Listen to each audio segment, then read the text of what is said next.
Believe it or not, we are live. We're So, live. Go for it, go. Hey everyone, and welcome. I am Julie Hackett, and I'm here with the hardest working man in fitness and one of my dear friends, Thank you. Dewey Fanning, owner and operator of Admiral Fit. Hey Dewey. How you doing, Julie? I'm good. Good. Welcome back in here in Baltimore, man. Thank you. I came all the way down from New York. Yes. And I'm so honored that you chose me. And yes. Out of a few people, I had a couple of options, and you was the one. And just to let you know, she did take a COVID test before she left New York. But I'm still very careful. We got a good 10 feet apart. Absolutely. But she did take a COVID test, her and my man Bubba, and it came back negative. So she was allowed to come into my palace. Yes. For this awesome interview for the people out here. Yeah, so I'm so happy to be here. It's been a while since we've seen each other. I have known Dewey since 2009. Yeah, 2009. So over 10 years. And I was training with him on and off. I have an international lifestyle, so I've been in and out of the country. And I most recently reconnected with him in July of this year and started training with him. So since that time, I have been able to drop 40 pounds. Thank you to your expertise and guidance in nutrition and fitness. So I'm doing really good. So what I wanted to ask you is, how are you and how have you been surviving the crazy year of 2020? Well, I tell you what, in the beginning, it was crazy because once we got the word that we had to shut down come March 16th, and a few of my clients at that time, which I do train a lot of people in the medical field, and they was telling me, you know, hey man, you're gonna have to shut down. I was like, man, 1 year and out the other. I didn't really pay any attention to it, and until we got that news flash from the governor saying, you know, come March 16th at 5 o'clock, no more gyms. So we didn't know what I was going to do. We was contemplating training outside, you know, training people outside, and they allowed that, but you know, that's not my style. And I didn't try that style of training, outside training, because it's not me. Yeah. And then next thing you know, then they cut that out. Then they said no more outside training. You had to distance yourself being outside. So they kind of like eliminated that. Well, so you had the option to be outside, because I remember very well, it was March 16th, 2020, and so I'm watching the news from Maryland because I'm from here, but I live in New York. And I remember, you know, Governor Hogan said closure of all bars, restaurants, and gyms. And I didn't realize, though, that you were able to still work outside. I mean, I guess the weather was a bit better then. Yeah, they was allowing you to train clients outside as long as you stayed social distancing. But then, as the numbers started to spike, they cut that out. I see. You know, what was your initial thought? Like, I know you said you were like, it went in one ear and out the other, but you know, the adoption of understanding in general was very slow. And so when people realized that this virus was going to hit this country and hit individual states very hard, what was your first train of thought? You know, how was this going to impact you? What was in your head when you really started recognizing what was happening? in the beginning, when they said shut it down, I didn't think it was going to be long. So I was under the assumption maybe, you know, a couple of weeks, whatever. You know, no one had an intention that it was going to be months. Right. And honestly, I didn't know what we was going to do. I really didn't. And then one day, my wife was talking to her sister, and she said, "You ever heard of Zoom?" And my wife said, "No." She said, "Yeah." She said, "I take my yoga classes on Zoom." So she spoke with her brother, which he lives in Seattle, Washington, and he said, "Yeah, do we train people on Zoom?" And Elaine said, "Helen said something about Zoom. We never heard of Zoom before." Yeah. You know? And then I'm on Facebook, so I'm scrolling through Facebook, and I see one of my clients' kids taking ballet, and she's a kid. And I notice she's standing in front of an iPad.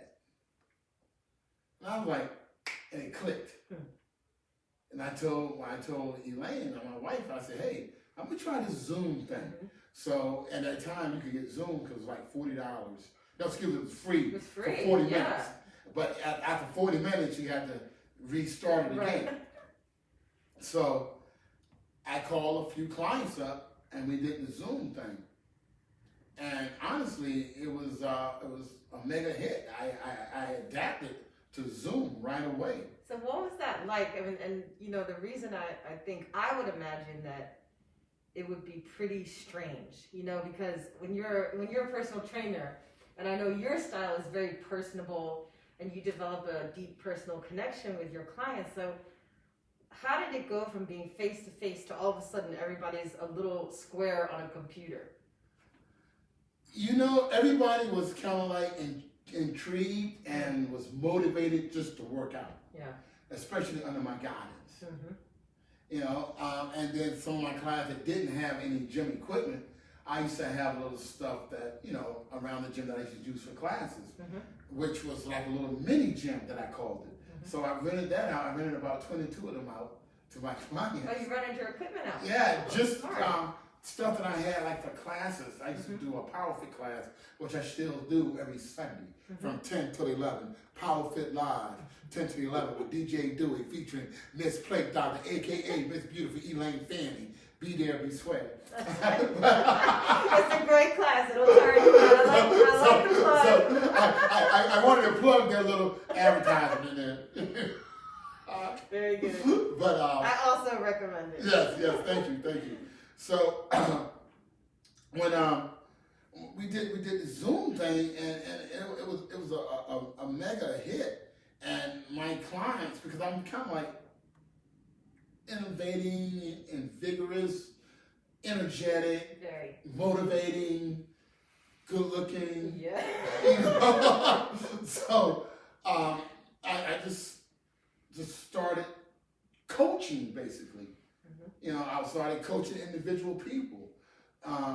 And then I was watching and seeing how other trainers and companies was doing the Zoom, and I thought it was bullshit because they got everybody doing the same thing. Ah, okay. And you So notice, like a class with a class, okay. everybody's muted, and everybody's doing the exact same thing. Right? Now, as you see, as I train you, and I'm in Baltimore and you're in New York, I train multiple individuals, and I have everybody doing different stuff. Yeah. You know, because of I don't know the way I orchestrate it, and then all my clients learn my jargon. Yeah, and that's one of the amazing things about working out with you is that your ability to see everything and to multitask. And you know, I was gonna get into that a little bit later about how you meet people where they are. So that's one of the things that I found was so, you know, engaging, was that I was on with 5 other people, but Dewey was paying very personal attention to me, and that's what I was so paying attention to all 6 everybody. Exactly. So that's one of the things I wanted to ask you about. I think, you know, when news of the pandemic hit, people kind of fell into a couple different categories, and some of them went right to the ice cream aisle, and other ones went to the fitness aisle. And I started in the ice cream aisle, and then realized that I needed to go over to the fitness aisle. Now, when I got to the fitness aisle, what I realized is that things were out of stock. I had a really hard time even getting dumbbells. So luckily I had some, people lent them to me. So how do you meet people where they are? Like, how do you go into someone's living room and say, oh, she's got this and that and this is how it's going to work? Like, what's your methodology to get acquainted with someone and to be able to do this virtual training? Honestly, I think that's a gift. That's just a gift. It's a skill, and knowing your craft. You know, and it makes sense. I've been doing this now for almost 40 years, right about 39 years. Started in 1982. But I think it's a gift, it's a craft, and understanding, and then knowing what you have to do to create a business. You know, and knowing what work you have to do, how much you have to engage yourself, and then you have to have that plan orchestrated to put it together. So, and just knowing exercise, knowing fitness, knowing kinetics, you know, I told you I had made up a word when I was in solitary confinement. It's called psychokinetic loops, and that's not really in the dictionary. But I took the word psycho, meaning mental, kinetics, meaning of motion, and loop, right? It's just intertwining them together, right? So I call it psychokinetic loop. And I like that, okay. and I made that up. And basically what it is being able to take the mind, understanding the mind and movement, and putting it together. And that's what you do for your clients. Yeah, It's very clear. Yeah. So you mentioned something about solitary confinement.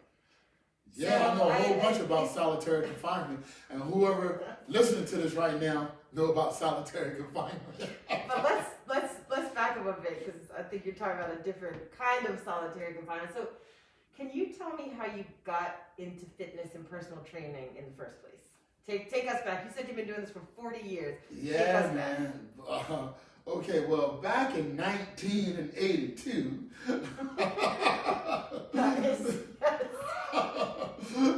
Ancient. That's like what, 29 years. Yes.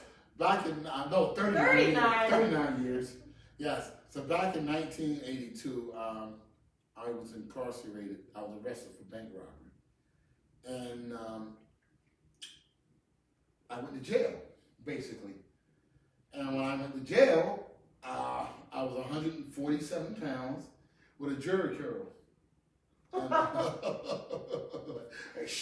up the windows. Yeah, leaving drips on people's furniture and shit, right? But I was 147 pounds, soaking wet.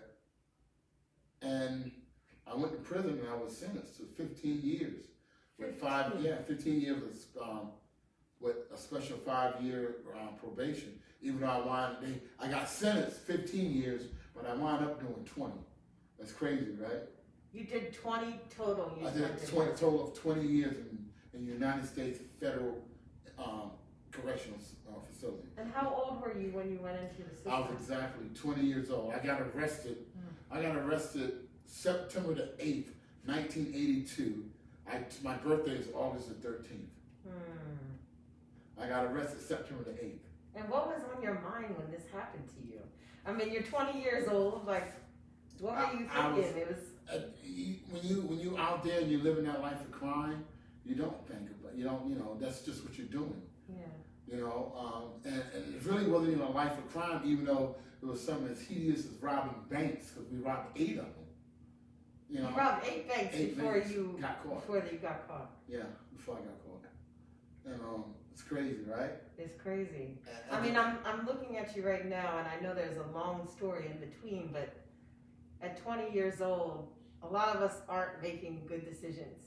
Whether you're staying on a good track or it goes badly for you. So, you are just the fact that you're sitting here. Yeah. And have done what you've done is a story of inspiration. But before we get to that, I wanted to know, how did the fitness part come in?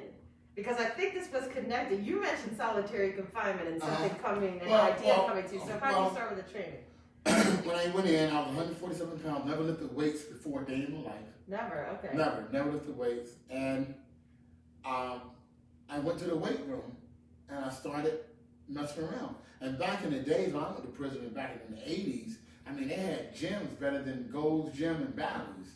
I mean, it was because back then, the type of people that was getting arrested was your senators, white-collar crimes, the mafia, people of that nature, tax evasion, people. In federal prison. In the feds.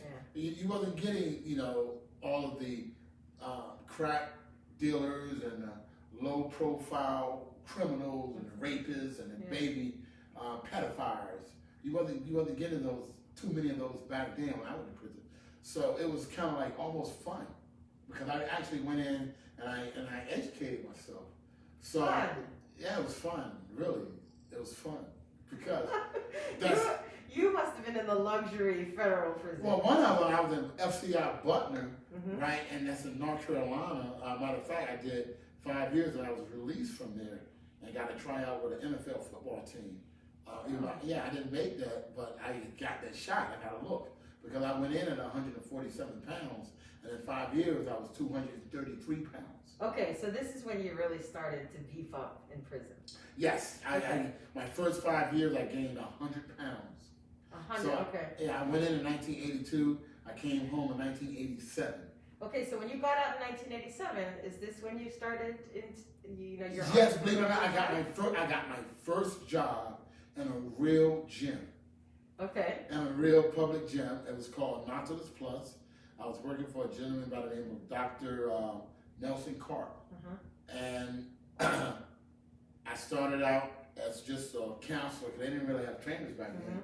And within 3 months, I was running both of his gyms. He fired the manager and made me manager/general manager.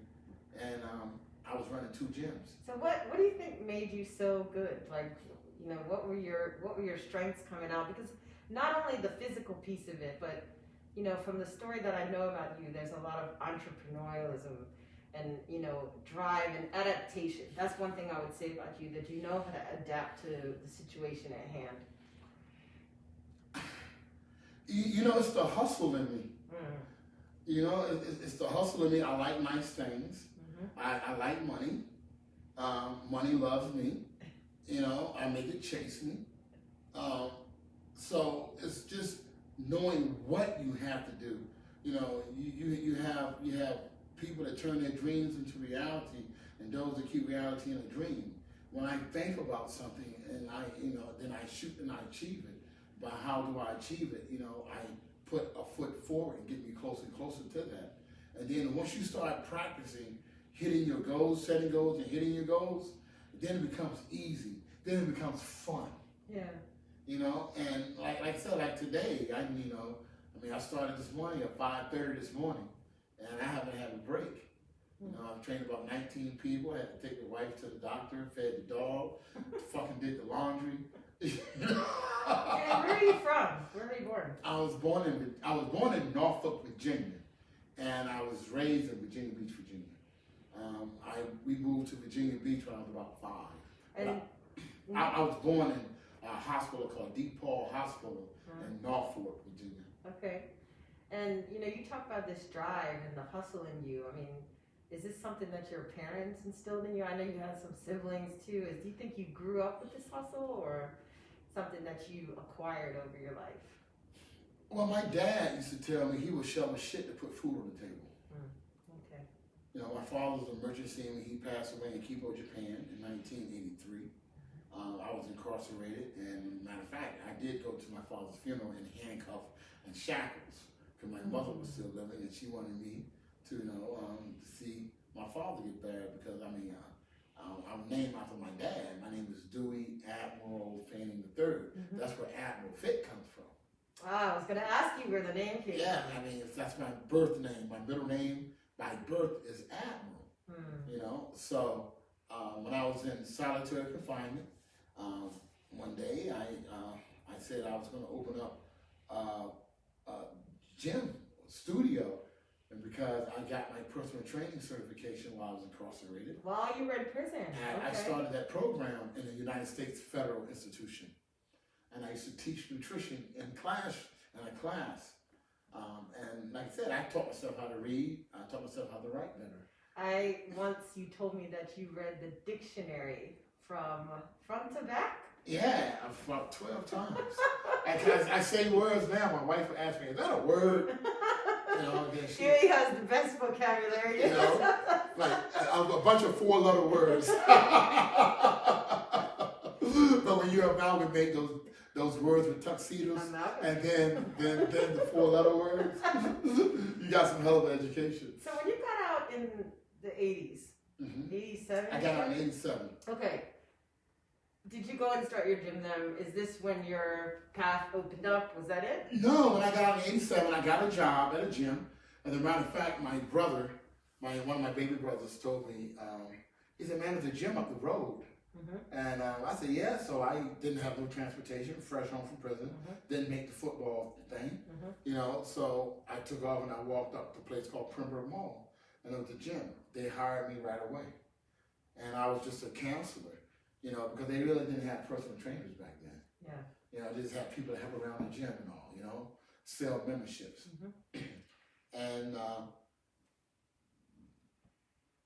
as new people would come in and would be interested in the gym, right? I'm just standing there, so I would give them a little tour. And then after I give them a little tour, I would tell the manager, which name was George Alexander at that time. I said, hey, this person here want to sign up for the gym. He said, well, sure, let me give him a little tour. I said, no, this person's ready to go. He said, have they seen the gym? I said, I already took care of that. You know, I said, they're ready to sign now.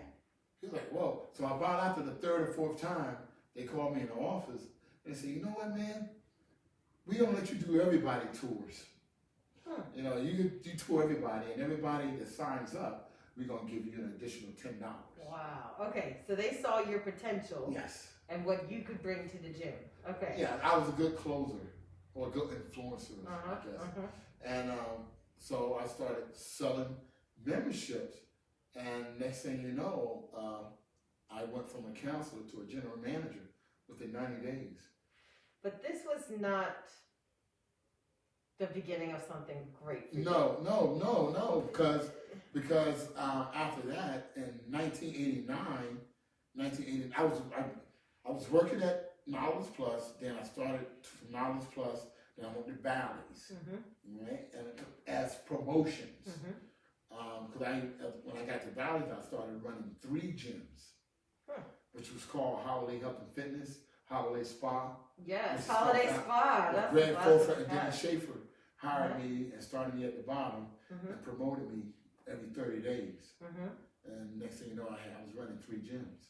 Okay, and then? And each time I kept going back to prison. Why? What was happening there? Because I would start using drugs, something that's called, I have to interject. What? Someone who was so healthy and about fitness, you know, what do you think took you down that route? That cocaine, a bad motherfucker, man. Oh. Hey, that cocaine broke Whitney Houston down. And Rick James. And Rick James, yeah. Yeah, you're right. And I started smoking crack. And a person like me smoking crack can be double dangerous than the average person smoking crack. Why?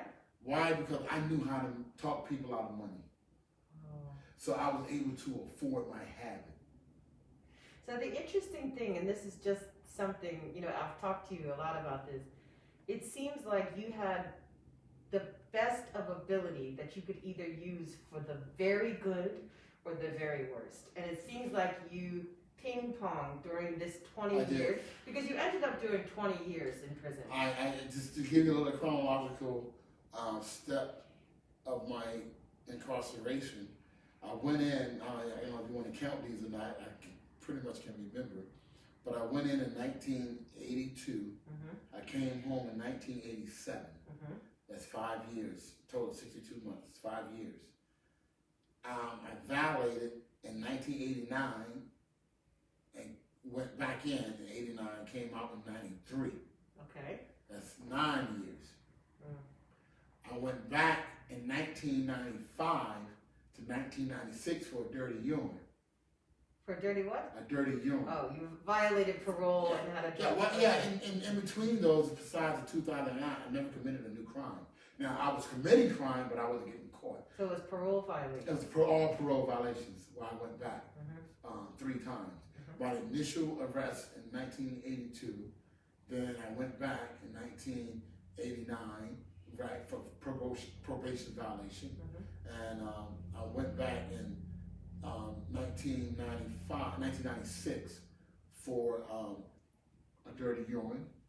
And I went back in 1998, right, for some bullshit.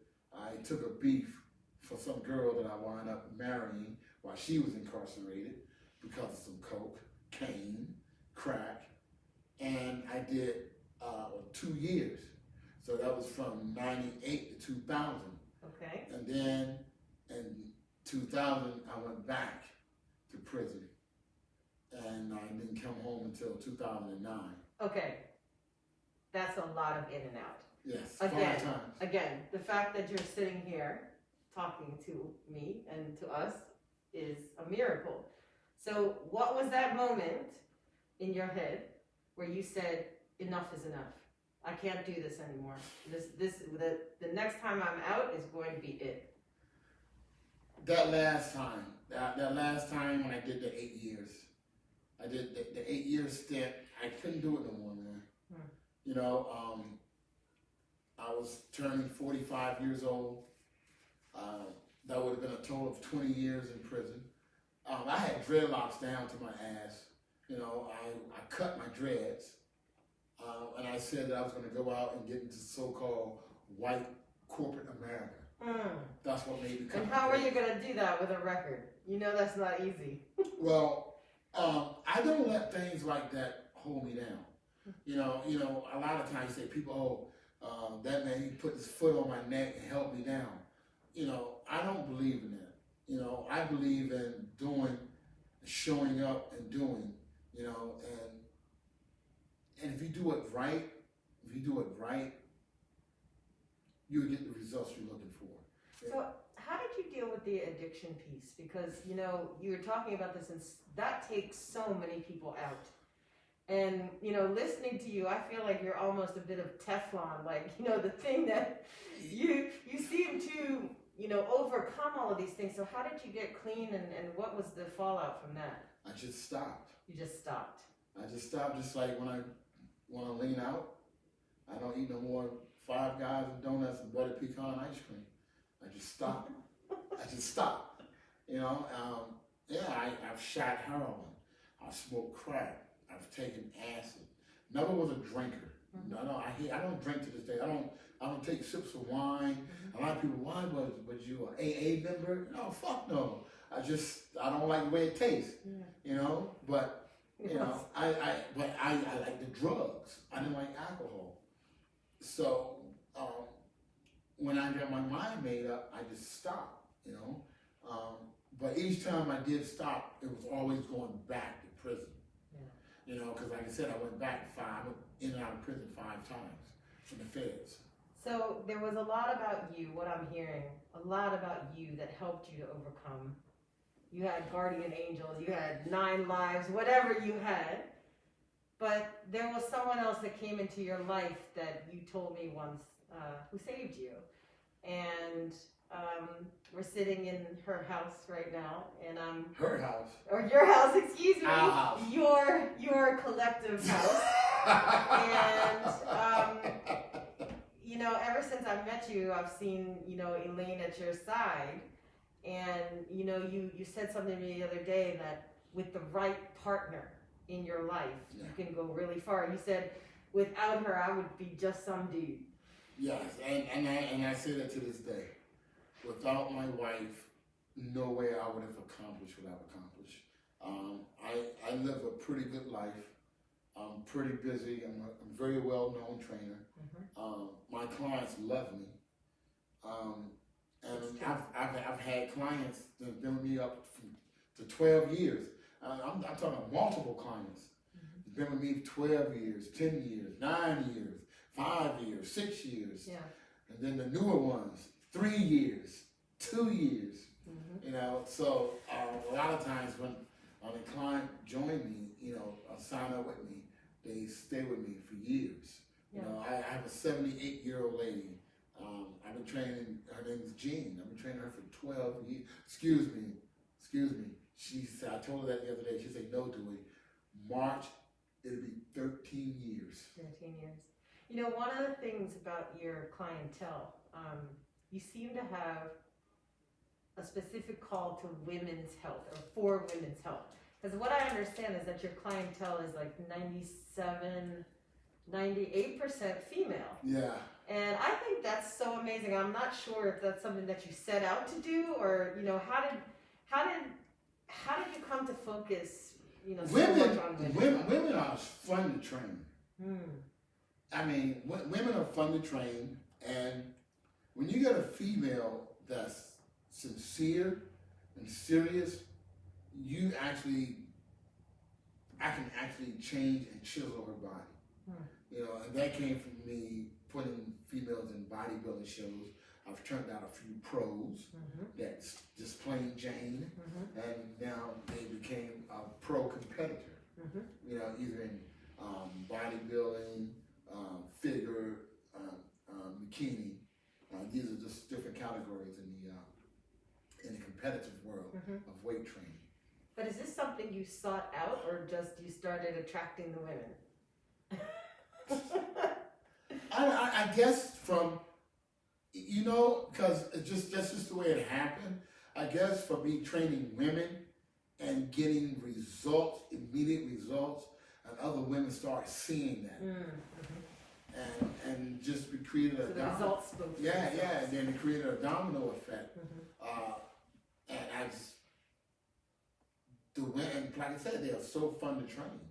You know? So you train women in their 20s?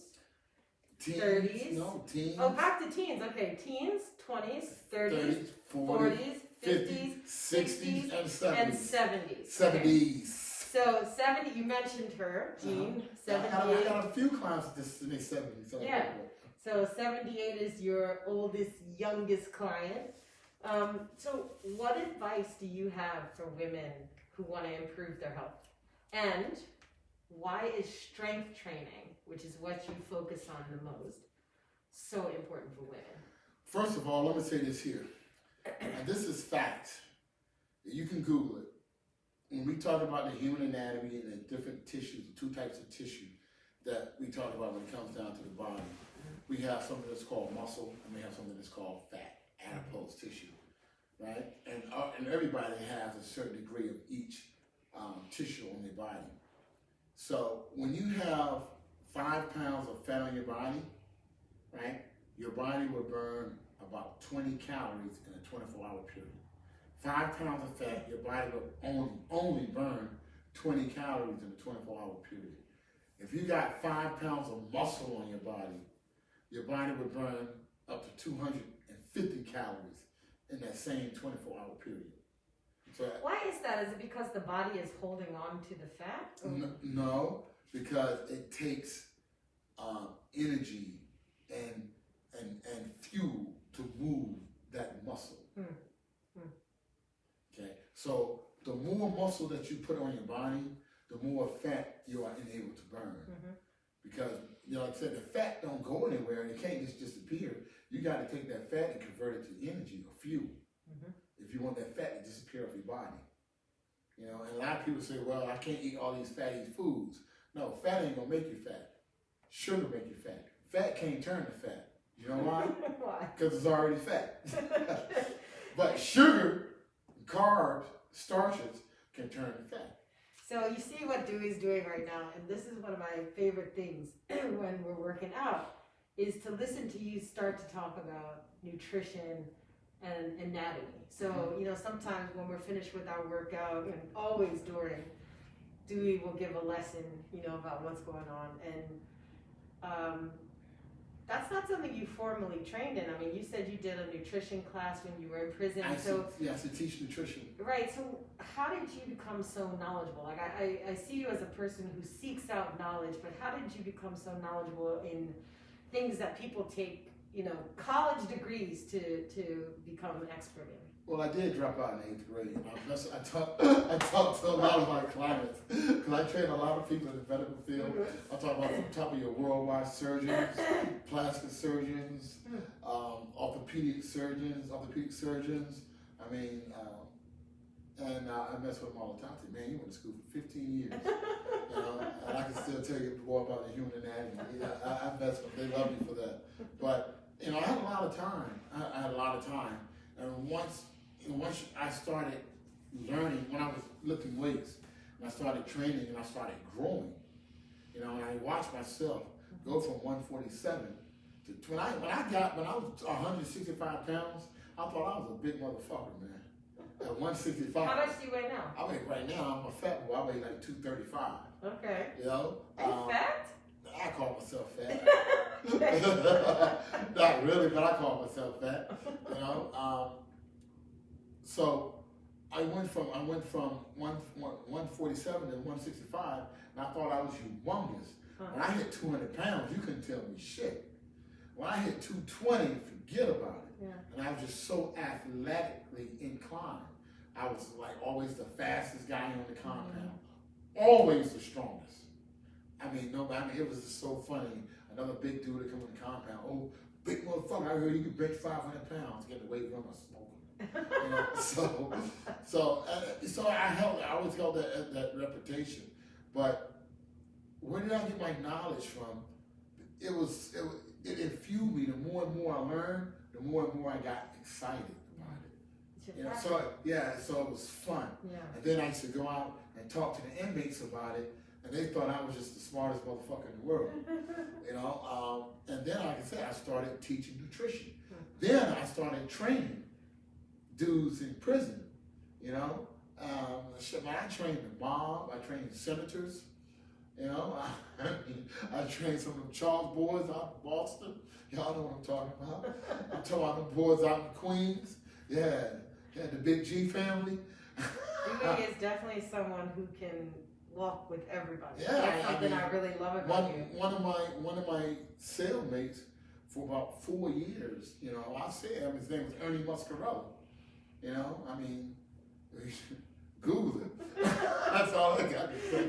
Google it. Be careful with that. Yeah. I don't know him. But you know, he became like my father. The nicest dude in the world. I met his wife, Lynn, and when she died, I met his 2 sons. You know, I mean. So that's the thing about you. You're very personable, and you know, one of your clients that you've mentioned already, actually, who's been training with you for 7 years, she said that you are passionate, dedicated, and genuine. And she said that you gave her the courage to step out of her comfort zone, and she ended up winning 2nd and 4th place in a bodybuilding bikini competition. Yes.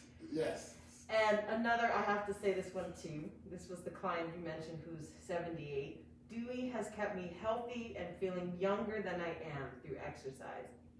This is really important. He is also a good friend who is always there when I need advice or someone to talk to. Dewey has helped me manage through some really rough life experiences. Yeah. So how does that make you feel when you hear that? I agree with everything. My eyes are getting watery, man. I mean, no bullshit. That's crazy, right? And I ain't soft. Don't get it twisted.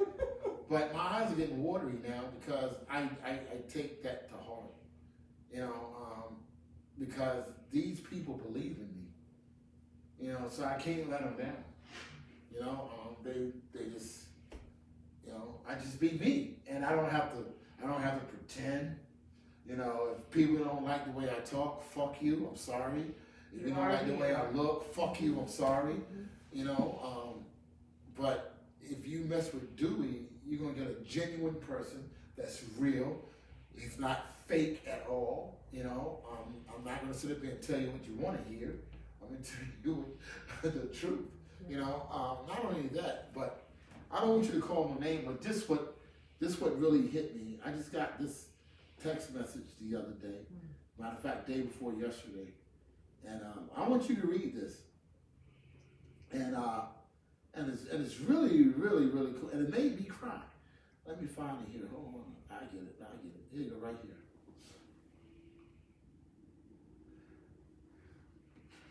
Read that. Thank you so much for working with the kids today. They are hooked. There was a lot of positive energy and chatter on the way home, and lots of gratitude. Mine is a little different. The context I didn't give you on Char, that must be the daughter. Okay, don't call them names. Sorry. The context that I didn't give you is on my child. She's home after 15 months, 3 months in a wilderness program, then a therapeutic boarding school in Arizona, which is where we could find a place that took our insurance. She struggled with some mental health issues. Sending her away was hard, but right. But now I am so impressed by her growth and strength, and I know she is on the right path. They are kind of getting to know each other again, or she's getting to know her friends again. and seeing my family work together made me so happy. So thank you for being part of their wellness journey. I won't send you any more long texts. I broke my first PR with this one. So this leads right into my next question about mental health. Because, you know, I've cried to Dewey on several occasions. Yeah. I've asked him why things feel so hard for me. Like I depend on Dewey for inspiration. Like, how can I get myself to a certain level? And what I wanted to ask is about the importance of mental health. Because, you know, I was watching a TED Talk the other day, and this guy said, you know, if you had a broken leg, you know, no one would say, oh, just get on with it. It's just all in your head. So mental health is something that many of us struggle with. So I wanted to ask, how important is mental health in comparison to physical health? And how do you help your clients to have good mental health? What's the connection? Well, then again, that goes right back to biological being. I'm utilizing biology because we, as human beings, human species, right? We are logical because we're emotional, right? But if you think about it, we're really biological. And the reason why I say that is because our body produces certain hormones, and each hormone has a different effect. And I'm talking about what? Oxytocin. Insulin. No, not insulin. What's one of you? No, I'm talking. Oh, dopamine. Dopamine. Yes. Okay. Endorphins. Yes. Okay. And serotonin. Okay. So each one of these hormones that we produce, right, create some type of effect to our body, and people actually go to doctors to get drugs prescribed to them in order to control their emotions, right? And when it does, those prescription medicines releases certain types of hormones, give you that that generic makeup of what that real hormone is supposed to give you. In place of the hormone taking control, you take the medication. You know, and it's supposed to give you that same effect.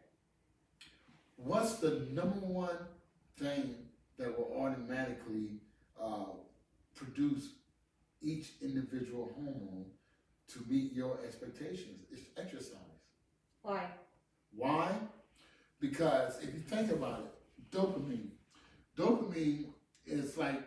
is used for, say, you gotta hit a quota. Okay, you gotta hit a quota, and you hit that quota, right? You get excited. Yeah, right? Then you get the next quota, you hit that quota. Yeah. So what's going on? Well, the drips of dopamine to get you closer and closer and closer, right? And give you that drive to keep going. That's dopamine. Give you that way so you want to push yourself. But once you get good and you understand, you ain't got to push yourself because you're doing shit that'll pull you. Now, which one you prefer? Do you prefer someone to pull you, or you got to push yourself? But when you got your shit together and you're doing what you're supposed to do because you got the plan, you got the skills and the technique and the knowledge, right, and you put it to action, then it pulls you. Like I say, I don't want to chase money. I make it chase me. Not trying to sound all cocky or nothing, but I know what I have to do in order for that to happen. So I know that I said to you the other day that it's my workout. I usually get up at 5:30 in the morning to work out. I'm a morning person, and it's my favorite. That's the time I meet you every morning. Yeah, we meet every morning, and it's my favorite time of day because my mind is clear during that time. Okay. The only thing I'm thinking about is how I want to kill Dewey sometimes because it hurts so much, but I'm not thinking about the things that I'm worried about or my anxiety. So what's going on? You're not worried about your what? My anxieties. Yeah, you know why? Why? Because I have dopamine? With dopamine and oxytocin. And you're utilizing endorphins. And all endorphins are is just obscured pain. Yeah. Obscured pain. You get that burn, you keep going, That's those endorphins kicking in. Yeah, and it really has. Like when you're running, and you don't feel your legs no more, but you're still going. That's the endorphins kicking in. And it really has lifted my mental, you know, along with the physical. And you don't need the medication. All you need is doing and exercise. So all you need is doing and exercise. I love that. So I have a more serious. Oh, we've been going almost 45 minutes. Okay, just a couple more questions. Your story is one of triumph that was preceded by a lot of trials and tribulation. And, you know, I think about how many people are incarcerated in this country. We have the highest incarceration rate of the OECD countries. And there are particularly a lot of young black men in prison who really are at the mercy of a system that would not see them succeed, would throw them away and let them languish in the system. So what would you say tonight to somebody who is on the verge of real hopelessness and they don't see a way out? What would you say to them? Well, first of all, you got to believe. You got to believe, and if you know without a doubt there's no way out, and you utilize all your resources, then you're gonna have to adapt. You know, you just have to adapt, and you keep pushing, poking, and strolling, and pushing, and then if you keep going, then something will break. You know, I'm not a big religious guy. I believe in the universe. You know, and when you think positive and you believe in the universe, man, let me tell you something. I mean, it opens up. The universe, I like a lot of people say, oh, God did this and God did that. Hey, I don't, okay, great. But that's what you believe in. So I respect what you believe in, you know? But I'm gonna believe in the universe, man. You know, the universe is very powerful. The universe is so powerful. And also the power of your words and what comes out. Now when I'm talking about the universe, if you look at us, if you look at your body, you're made out of what? One big ball of energy. And we're walking on a ball of energy. What is the universe? What is the universe? One big ball of energy. The earth is energy. And our body's made of protons, electrons. And you are definitely a huge ball of energy. Yeah. So what's your greatest fear? My greatest fear is you know, is, oh man. My greatest fear, I would say, me leaving before my wife and she's not taken care of. You know, and I think about that because I just want to make sure she's okay if I go before her. Because I don't care nothing about nothing else. I mean, her and my dog Titan. She's the love of your life. She's more than the love of my life. You know. And she's strong, and you know, and she's strong, and she believed in me. You know, and it was a crazy story about the way we met. She was my third client. You know, we've been come March next year, we've been together 13 years. You know, and it's just incredible for what she has instilled in me. You know, and that's the only woman that I know that was able to control me. And put up with you. Yeah. Good job, Elaine. You know, I mean, but if you ask my wife, she'll tell you I'm the best person on earth. I would believe you know, her. yeah, I mean, because my wife don't wish for nothing. You know, and it's kind of cool that, you know, I'm able now that I can support my wife. And we do pretty good, you know, not the best. I mean, I lost the my gym because of COVID, but like I said, I was able to adapt. Right. And get back on your feet. You know, and you know, and to make ends meet, and the things are only going to get better. Yeah. You know? What's your greatest weakness? My greatest weakness? I don't know. I got tons of weakness. You know, I got tons of weakness, man. My greatest weakness. You don't have to have one. Yeah, you know, I got tons of them. Because last night I got up at about 10 o'clock and went out and got me and my wife a pint of ice cream.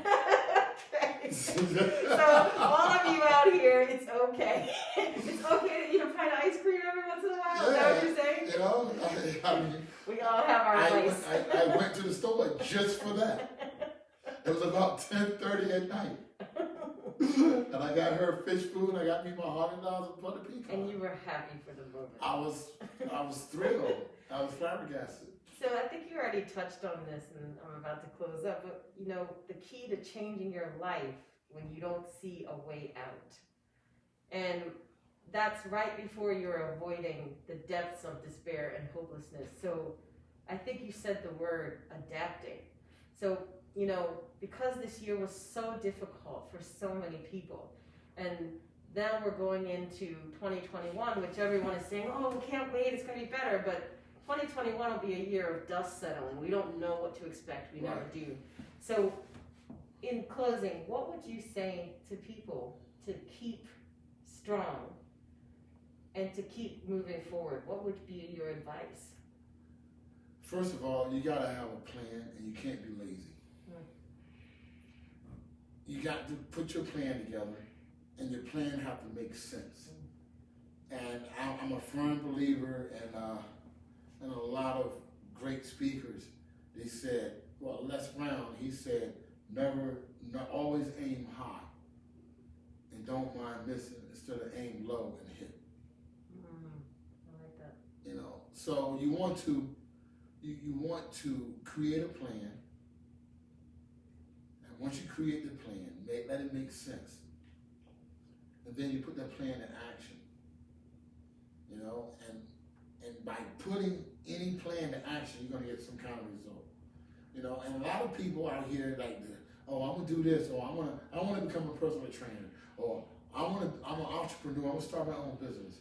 A lot of people wanna start their own business because they fear that they're gonna make a whole bunch of money. Shit don't work that way. Mm-mm. It don't work that way. It takes a lot of effort, a lot of time, a lot of patience, a lot of hours that you have to make something work. Like when I got my first storefront, because when I came home from prison in 2009 after being incarcerated for 8 years, you know, on that last bit, you know, think about it, I didn't have no credit. I had zero credit. I was a ghost. You know, so it took time, which my wife, Elaine, she helped me build my credit, you know, until I got my credit up to the mid-8s, you know. But that took time. You know, I started out with a $500 secured credit card. I went from that to a fucking platinum American Express with no limit. You know, but I had a plan. You know, and I have a plan now, you know, from where I'm going to move forward. What's next for you? What's next for me? Like I said, I'm 58 years old. I like this Zoom thing I'm doing. I like the hybrid that I put together because I created a little small home studio.